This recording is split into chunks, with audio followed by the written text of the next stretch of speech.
target area for foil is the smallest target area of all the sword types.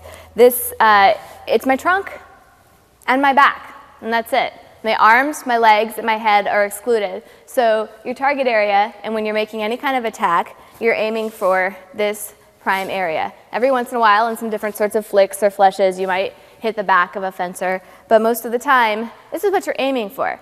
So this is how we divide the target area in foil. It's as if there is a cross right here across my middle, and then we use numbers to describe each part of that cross. So this quadrant is 4, this one is 6, this one is 7, and this one is 8.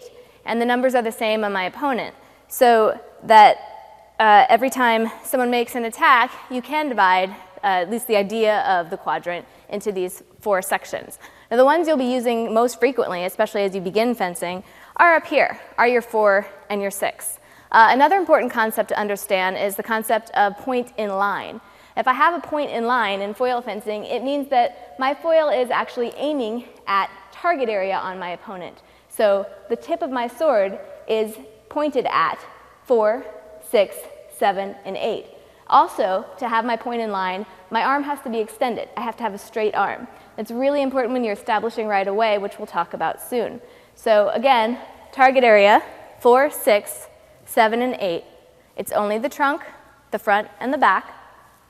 And when you're making a thrust, you're going to employ one of those 4 target areas.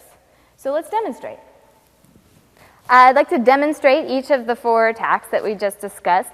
So Siri's here to help me again, and we'll show 4, 6, 7, and 8.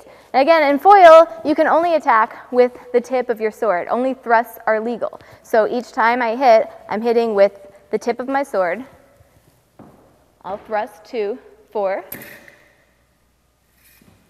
thrust 2, 6, thrust 2, 7, thrust 2, 8. One more time, 4, 6, 7, 8.